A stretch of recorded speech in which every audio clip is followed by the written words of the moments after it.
Tere kõigile ja tere tulemast saatesse Jewish World Weekly kanalil I24 News. Mina olen Emily Francis. Igal nädalal keskendume lugudele, teemadele ja isikutele, mis pakuvad huvi juudi kogukonnale siin Iisraelis ja kogu maailmas. Alustame selle nädala olulisemate juudi maailma uudistega. Heitke pilk peale. Antisemiitlike juhtumite arv Ühendkuningriigis kasvas. 2026 aasta esimesel poolel 21% Community Security Trust registreeris 1926 teadet. See on rekordite järgi teine kõrgeim 6 kuu koguarv, jäädes alla vaid 2024 aasta esimesele poolele.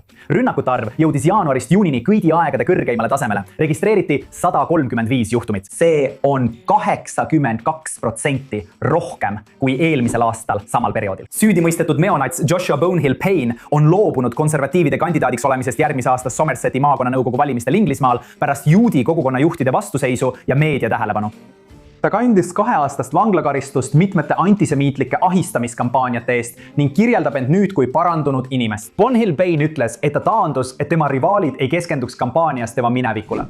Ja lõpuks arheoloogid on täielikult välja kaevanud Vilniuse suure sünagoogi peasaali põranda ja keskse peema, paljastades värvilise põranda, naiste rõdu ja metallist 10 käsutahvli. Leiud tulid pärast seda, kui nõukogudeaegne kool, mis asus sellel kohal, lammutati, võimaldades seni suurima väljakaevamise 17. sajandi sünagoogi, mille natsid hävitasid ja mille nõukogude võimud hiljem täielikult kustutasid. Väljakaevajad leidsid ka rituaalesemeid, sealhulgas paasa taldriku, gefilte kala serveerimisnõu ja 10 reserveeritud istekohtade silte. Pühapäeval möödus 25 aastat terrorirünnakust Jeruusalemma Sbarro pizza restoranis. Plahvatuses hukkus 16 inimest ja 130 sai vigastada. Shmuel Greenbaumi naine Shoshana oli üks hukkunutest. Ta oli rase ja mõlemad hukkusid terrorirünnakus. Sellest ajast peale on ta oma valu muutud eesmärgiks, luues aldatuse nimega Partners in Kindness. Meil on väga hea meel, et ta on stuudios. Tere ja aitäh, et olete siin. Aitäh, et mind kutsusite. Nii, et 25 aastat. Ma tean, et see tundub pikka aeg. Kui sa ei ole selle terrorirünnakuga seotud, siis ma tean, et see juhtus 6 aega enne 11. septembri rünnakuid. Kõigepealt, kuidas sa suutsid leinata, kui see juhtus ja jõuda selleni, et muutsid oma elu paremaks? Ma arvan, et osa sellest on iseloom. Ma olen alati inimene, kes vaatab suurt pilti, alati mõtlen, mida saan teha, et teisi inimesi toetada. Ja kui sa keskendud teistele, aitab see ka sind ennast tõsta. Huvitav, kui see juhtus, siis sa ei olnud siin. Te olite koos Iisraelis ja sina olid juba koju läinud. Ma olin pühapäeval koju läinud ja rünnak toimus neljapäeval. Wow, kuidas on olla siin Iisraelis selle aastapäeva puhul? Kas tundub, nagu see oleks olnud alles eile või suudad sa tagasi vaadata ja mõista, kuidas oled suutnud end muuta? Ühest küljest on see väga emotsionaalne. See on väga tugev valu. Aga teisest küljest on minu missioon siin, on inimesi innustada. Ja siin olemine on väga põnev ning loodetavasti saan aidata inimesi innustada. Et tuua inimesi. Räägi meile sellest algatusest, kuidas seda nimetatakse ja kuidas see toimib. Nii et viimased 25 aastat olen ma juhtinud lahkuse lugude kogumist. Inimesed üle kogu maailma saadavad lahkuse lugusid. Ja me oleme saanud inimestelt hämmastavaid reaktsioone selle kohta, kuidas need lood on mõjutanud, eriti teise intifada ajal, Sbarro rünnaku ajal, kui kogu riigis oli kohutav trauma. Ja inimesed olid neist lugudest liigutatud ning need olid innustavad. Need aitasid neid igasuguste reaktsioonidega ja sama oli ka 11. september ajal. See oli hämmastav. Nii et ma tegin palju uurimistööd, ma tegin selle teema kohta palju teaduslikku uurimistööd, lihtsalt selleks, et näha, mis see oli, mis inimesi erutas. Ja kuidas me saaksime seda suurendada, kuidas me saaksime selle kaudu maailma paremaks muuta. Nii et 25 aastat ma saatsin neid e-kirju ja see oli hämmastav võimas. Inimesed, see on väga naljakas, sel nädalal olen olnud Iisraelis. Nii et ma ei ole olnud nii järjekindel nende e-kirjade saatmisega. Need lähevad välja iga päev. Ja inimesed küsivad, kus sa oled? Ei, mis oli huvitav oli see, et see oli hämmastav. Ma kiirustasin majast välja minema Shoshana Yortsaiti päeval ja mul oli tõesti väga kiire. Ja ma tegin seda viimasel minutil ja ma lõikasin umbes 1 lause loo lõpust ära ja ma sain umbes 20 e-kirja järgmisel päeval. mõtlesin, mis need kõik kirjad on, ma pole kunagi nii palju e-kirju näinud. Need inimesed olid paanikas, sest neil jäi loo viimane lause puudu. Wow, see näitabki, et nad tõesti samastuvad sellega.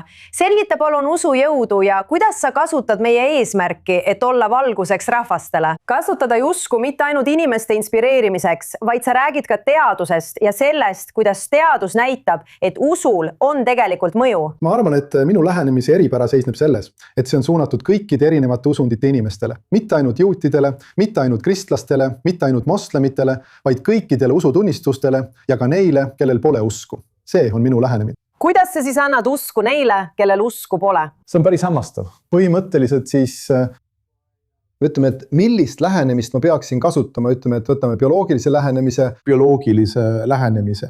Keha toimib hormoonide kaudu. Tegelikult enamik meie elus tehtud otsuseid on juhitud meie emotsioonidest, hormoonidest. Ja üks huvitavamaid hormoone on oksütotsiin. Oksütotsiin on armastuse hormoon. Ja see toob inimesi kokku ning tõstab hinge. Mis on huvitav, teaduslikes uuringutes, mida olen teinud, ei ole ma veel näinud lõplikke tõendeid selle kohta, aga põhimõtteliselt see sama hormoon, mis tõstab inimesi, on seotud lahkete tegudega, ning selle elevusega, mida inimesed tunnevad lahkeid tegusid nähes, neist kuuldes või neid tehes. On sama hormoon, mida kasutatakse vaimsetes kogemustes. Mitte ainult religioossed kogemused, vaid vaimsed kogemused kõigi religioonide inimestele. On ilus, et sa oled nii positiivne ja Shmuel, jätka head tööd valguse maailma toomisel. Ja veel kord, organisatsiooni nimi on Partners in Kindness. Näeme sind varsti jälle siin. Aitäh! Kui oled olnud sotsiaalmeedias, siis võisid näha, et Culture Clubi staar Boy George avaldas Iisraeli toetava tehisintellekti loodud laulu nimega We Will Dance Again. Aga kui vaatasid eelmise nädala saadet Jewish World Weekly, võisid samuti näha I24 Newsi korrespondenti Joe Brown rääkimas probleemidest, mis tal selle lauluga olid, selle teostusest ja sellest, kuidas tema arvates on see Iisraeli maailmale kujutanud. Aga mitte kõik ei nõustu Joe Browniga. Tegelikult paljud inimesed ei nõustu ja nad ei olnud rahul. Ja keegi, kes kuulub sellesse kategooriasse, on David Draiman, raskmetallibändi Disturbed solist. Liitub meiega otse Herzliast, Iisraelist. Aitäh, et olete siin. Ja meil on stuudios ka Joe Brown ise. Aitäh, et mind kutsusite, loomulikult. Loomulikult. Ja Joe, alustame sinust, sest nende jaoks, kes seda ei näinud, selgita, miks sa tundsid nii, nagu tundsid ja miks sa arvad, et see pani inimesi nii ärrituma? Esiteks soovitaksin kõigil, kes seda praegu vaatavad, kas lugeda artiklit, mille ma selle kohta kirjutasin, või vaadata lõiku, mille salvestasin saatele Jewish World Weekly. Kui soovite seda näha minu äsja loodud Instagrami kontol, siis seal on. Väike reklaam teie jaoks ekraani all servas. Kuula, ma sain selle eest palju negatiivset tagasisidet. Paljud inimesed ütlevad, et ma olen juutide vastu, et ma leritan pro-Hamasi narratiive, mis, kui sa mind tunned, on tõest väga kaugel. Ma olen juut, mul on Iisraeli kodakondsus. Kodakondsus, sa teed saadet Jewish World Weekly. Täpselt, aga mis kõige tähtsam, mulle läheb korda see, millise kuvandi Iisrael maailmas endast loob. Ja see on olnud viimastel aastatel väga vastuoluline teema. Inimesed on märganud, et Iisrael kaotab PR-sõda. Ja sellel on palju põhjuseid, aga üks probleemidest on see, et sõnumid ei ole suunatud nendele inimestele, kellele need peaksid olema. Ehk siis inimestele, keda see konflikt eriti ei huvita, või meile, kes võivad olla isegi Iisraeli vastu, et proovida neid enda poole võita. Paljud sõnumid on suunatud otse neile, kes on juba nende poolel, nagu oma kogudusele jutlustamine. Ja see oligi see mõte, mida ma selle Boy George'i tehisintellekti lauluga välja tõin. Sellel on mitu probleemi, mida peab vaatama väljastpoolt. Keegi, kes seda kõrvalt vaatab, mõtleb, kas see aitaks neil meie poolele tulla. Esimene asi, mida ma mainisin, ja see oli pigem kuradi advokaadi mängimine.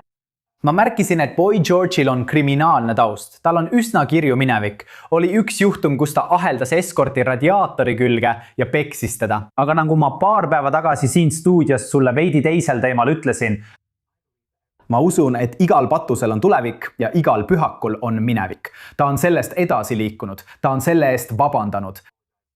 Ja ma ei arva, et seda tuleks tema vastu kasutada, kuid paljud inimesed ei nõustu sellega. See on midagi, millele tuleb laiemat avalikust silmas pidades mõelda. Minu probleem selle lauluga on see, et esiteks, see on lohakalt kirjutatud tehisintellekti poolt genereeritud jamps. See räägib väga tõsistest asjadest, mis juhtusid 7. oktoobril. Kuid taustaks on see katkendlik reggae. Boy George ei kirjutanud seda ise. Ta sisestas mõned juhised tehisintellekti süsteemi ja see tegi selle valmis. Näiteks Bob Dylanil oli laul Neighborhood Bully Iisraeli sõdadest. Sellest oli aru saada, et see oli talle väga oluline teema, millest ta tõesti hoolis. Selles oli hing, eks? Probleem ongi selles, kui keegi vaatab seda ja teda see konflikt eriti ei huvita, võib ta arvata, et see on piinlik. See on tehisintellekti rege, mis räägib Iisraeli naistest, keda puud vägistavad. See ei tooks inimesi meie poolele. Ja see ongi minu arvates selle suurim probleem. Ma austan väga Boy George'i. Ta pole seda teinud ainult viimastel aastatel. Ta on siin esinenud. Ma nägin teda esinemas, kui ta oli... Ma jälgisin teda Twitteris. Ta on umbes 16 aastat postitanud Iisraeli kohta positiivselt. Ma austan teda selle eest, et ta julgeb oma arvamust avaldada. Aga siin peavad Iisraeli toetajad kriitiliselt mõtlema. Kuidas see näitab Iisraeli laiemale maailmale? Ja see näiteks see ei jäta head muljet, see on halb PR ja minu arvates teeb see rohkem kahju kui kasu. Hästi, Taavet, ma tean, et sa oled hoolikalt kuulanud. Ma tahaksin väga kuulda sinu arvamust selle kohta ja nüüd, kui sa kuuled ka Joe vaatenurka, mis on sinu mõtted? Ma arvan, et Joe on snoop. Ma arvan, et ta on muusika snoop. Ma arvan, et ta ei tea muusika komponeerimisest mitte midagi. Ma ei usu, et ta on kunagi oma elus ühtegi laulu kirjutanud ja ma ei arva, et tal on õigus seda laulu niimoodi kritiseerida, nagu ta teeb. Olgem nüüd üksteisega ausad, nagu me heebrea keeles ütleme, altan bereach in malitvakeach, eks. Maitse ja lõhna üle ei vaielda ja kõigil on õigus oma arvamusel. Me elame maailmas, mis on täis kinnisideelisi, sundmõttelisi arvamusi ja seisukohti. Vabandust väljenduse pärast, aga arvamused on nagu tagumikud. Ja kui Joe üritab olla üks neist, siis tal tuleb see hästi välja. Ma ei tea, mida sulle öelda. Ta ei ole. Ta on. Kas sa lased mun öelda, mida ma tahan öelda? Ma andsin sulle küllalt aega rääkida. Nüüd on minu kord rääkida. Nüüd sa kuulad. Ja? Nüüd, kui sa arvad, et mõni meelelahutus maailma kunstnik on täiesti patuvaba, täiesti õige. Tal pole tumedat mineviku, ta ei tee veidrat jama. Tal ei toimu hullumeelseid lavataguseid seiklusi ja järelpidusid ning kõige pöörasemaid asju, mida sa üldse ette suudad kujutada. Asju, mida sa isegi uskuda ei suuda. Okei, toimub. Ja ma ei hakka nimesid nimetama, sest see pole minu stiil, see pole väärikas ja see oleks piinlik teha. Olgu. Aga mida sa ei mõista on see, et need inimesed, keda sa üritad kirjeldada ja kes on selle küsimuse teisel poolel, kui sa arvad, et laul Boy George'ilt, minult või kelleltki teiselt kogu neetud maailmas muudab midagi selles osas, et nad tuleksid meie poolele, siis oled sa ikka lootusetult sinisilmne.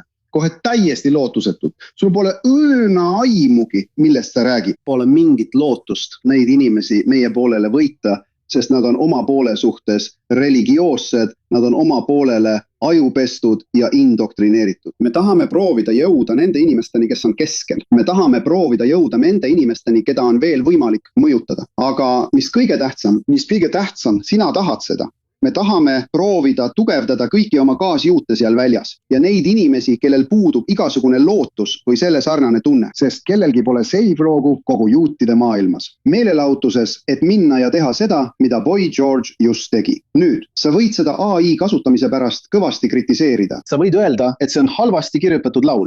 Tead midagi, mees? Ma olen kirjutanud palju laule. Paljud neist on olnud esikoha hitid. Ma tean, mis on refrään. Olgu, ja sellel laulul on väga tugev refrään. Oldu, peatume korraks. Ja anna minna Joe. Asi on selles, David, sul on 100% õigus. Me teeme seda ja ma oskan hinnata Joe'd, sest tema on selle saate produtsent. Ma saan aru. Me ei saa. Me ei saa alati olla ohvrid, see on see, mida ma ütlen. Me ei saa end alati ohvrina kujutada. Me peame ka ise vastutust võtma mõnikord. Palun, joo. Ei, muidugi. Ja see on käsi, David, kuula, ma lasin sul rääkida. Sa pahandasid minuga, et ma ei lasknud sul rääkida. Nii et nüüd palun, kas ma võin rääkida ja sina kuulad? Aitäh. Kulla, sul on 100% õigus. Sa oled väga andekas laulukirjutaja ja muusik, nagu ka Boy George. Mul ei ole muusikalist annet, aga minu mõte on see, et ma oleksin võinud selle loo teha, sest kõik, mida sa pead tegema, on minna veebilehele, panna sisse mõned märksõnad ja sa saadki selle. See ei näita seda südant ja emotsiooni, mida nii tõsise teema jaoks vaja on. Ja peamine põhjus, miks just see laul mind eriti häirib ja ma mainisin seda varem, mul on sõnad ees. Sa ei maininud kordagi 7 oktoobrit. Noori tüdrukuid, keda vägistati puude najal, julmalt mõrvatud, lihtsalt selle eest, et nad tantsisid. Kui ma kuulan midagi sellist, tekitab see minust tugevaid tundeid. See paneb mind vihastama laulukirjutaja peale, et ta selle sisse pani. Ja nagu ma olen öelnud, mul on Boy George'i vastu palju austust. Ma arvan, et ta on olnud väga muljetevaldav. Ta on olnud üks tugevamaid Iisraeli liitlasi, eriti ajal, mil paljud inimesed kardavad käe tõsta ja öelda, kuulge, mina toetan Iisraeli ja mina toetan juute. Aga on põhjus, miks inimesi pole nii palju. See on sellepärast, et kui kultuuritähed tahavad end Iisraeliga siduda, mõtlevad nad, keda Iisrael on valmis esile tõstma. Näiteks see, ma olen selle kohta juba oma arvamuse öelnud. Kevin Spacey, talle laotati punane vaip, kui ta tuli Iisraelis, oli detsembris 2024, ta kohtus Knesseti spiikri Amir Ohanaga. Klaviotula, kelle vastu on väga usaldusväärsed süüdistused seksuaalvägivallas. Ja kõige hullemal juhul on ta mees, kes lööb haamriga oma põske. Teda võeti Iisraelis soojalt vastu, sest inimesed tahavad lihtsalt kinni hoida igast väikesesti kultuurilise tähtsuse ilmingust, mille nimel keegi on valmis meie eest riskima. Ja kuulake, ma arvan küll, et meil peaks olema avatud kogukond, aga ma arvan ka, et me peaksime sellele kriitiliselt lähenema. Sa ütled, et on inimesi, keda see laul ei veena. Ma ei nõustu. See on üks peamisi rahastamisallikaid Haspara kampaaniatele. See on pehme võim. Sellepärast õnnestus meil saada Madonnat Eurovisioonile 2019. aastal, samal ajal kui Iisrael korraldas suuri spordiüritusi enne 7. oktoobrit. See ongi põhjus, miks inimesed meie poolele tulevad. Inimesed kuulavad kuulsusi. Sa võid arvata, et see on rumal, aga nii see lihtsalt on. Ja sellel on põhjus, miks nii vähesed kuulsused on Iisraeli vastu sõna võtnud. Isegi Boy George, jah, ta kaotas oma rolli West Endi Jesus Christ Superstaris. Ja mul on sellest tema pärast väga kahju, aga ta on seda isegi ise öelnud. Ta ei tunne, et teda oleks selle pärast tüdistatud. Ta ütleb, et on saanud palju rohkem Instagrami jälgijaid. Ma arvan, ta ütles, et umbes 500 000 Instagrami jälgijat on ta selle tõttu saanud. Juudi kogukonna toetamise tõttu. Ja loomulikult, ma tõesti arvan, et me peaksime toetama selle taga olevaid inimesi. See on minu arvamus. Ja see oligi põhjus, miks ma tulin siia kanalile sellest rääkima. Jah, muidugi, selle poolt. Anna-Miina. Olgu, võtame korraks vastaspoole vaatenurga. Olgu. Ja oletame, et sinu peamine probleem sellega ongi see, mida sa ütled, see, et see on tehisintellekti poolt genereeritud jamps, mille ta lihtsalt sisestas mingisse tehisintellekti süsteemi ja see tegi töö tema eest ära. Minu arusaamist mööda on sõnad tema enda kirjutatud ja meloodia samuti tema oma, ning kogu ülejäänud instrumentatsioon on see, mis tema eest tehti. Nii ta ise väidabki. Ma ei hakka nende väidete vastu vaidlema, ma ei hakka kedagi süüdistama ega näpuga näitama. Seda ütled muusik ise. Nüüd on kogu meelelahutusmaailmas artiste, kes laulavad laule, mida nad ise pole kirjutanud. See on tavaline praktika. Okei, on laule, mille on kirjutanud laulukirjutajad, produtsendid. Tead, inimestel oli suuri probleeme ka sellega, kui mindi 2 tolli lindilt üle Pro Toolsiga salvestamisele. Neil oli väga suuri probleeme sellega, kui mindi, tead küll, nagu plastmassist klaviatuuride ja analoogseadmete kasutamiselt, mida varem kasutati, kogu muusika ülesehitamisele Pro Tools süsteemis arvutis, mida kasutab iga EDM-muusik ja iga, tead küll, tavaline muusik tänapäeval stuudios kasutab. Uute tehnoloogiate suhtes on alati ettevaatlikkust. Tõsiasi, et selle muusikapala ei kirjutanud artist ise, on täiesti ebaoluline. See on midagi, mida on tehtud ja tehakse massiliselt juba aastakümneid. See on olnud nii muusika algusaegadest peale. Tead, seal on inimlik panus, tema sõnad ja tema meloodia. Ja isegi kui, tead, kas seal oli inimliku panust või mitte. Kui laul ei ole sinu oma, siis see ei ole sinu oma. Kui see on hea, siis see on hea. Ükskõik, kas see tehti kunstlikult või päris inimese poolt. Kuula, mitte keegi ei poolda vanamoodsal viisil laulude tegemist rohkem kui mina tõesti. Aga ma ei hakka maha tegema midagi, mis kõlab suurepäraselt lihtsalt sellepärast, et see loodi teistmoodi. Ma arvan, et see on snooblus. Nagu mõtlesin, teate, mina olen inimene, kes ostab hinnata head meloodiat. ma olen keegi, kes oskab hinnata toetust ja olles täiesti aus sinuga ma olen sinuga nõus ja see on üks kriitikatest, mida ma olen teinud oma enda organisatsioonile Creative Community for Peace, mille liige ma olen, on see, et me oleme natuke liiga meeleheitlikud. Me oleme natuke liiga meeleheitlikud. Ootame, et keegi tuleks ja toetaks meid. Me oleme nagu see meeleheitlik tüdruk tantsupeol, kes istub pingil ja ootab, et keegi teda tantsule paluks. Jah, ma olen sinuga nõus. Ja see on minu jaoks kõige piinlikum asi, millest me võiksime rääkida. No sellega seoses, David, aitäh sulle väga, see oli kindlasti väga huvitav ja Joe, aitäh, et sa oma seisukohtade eest välja astusid ja oma mõtteid selgitasid ja ilmselgelt vaata meid, inimesed räägivad sellest. Me ei saa tavaliselt nii palju reaktsioone. Me oleme igal nädalal eetris saates Jewish World Weekly ja me ajame alati sama juttu. Ja see on hea, et see tekitab arutelu. Nii et suur aitäh teile mõlemale, mina olen Miss Royal H. Sel nädalavahetusel on India iseseisluspäev, mil miljonid tähistavad riigi 79. iseseisluspäeva pärast Ühendkuningriigist iseseisvumist aasta enne seda, kui Iisraeli suveräänsust tunnustati. Ja me tähistame stuudios maitsva kosher India pidusöögi ja armsa paariga. Palun tervitage Liironit ja Benjamin Khalifat kosher Indiast. Tere ja aitäh, et olete siin. Aitäh! Kõigepealt, teil on nii armas lugu. Sa kasvasid üles ortodokses kodus Indias.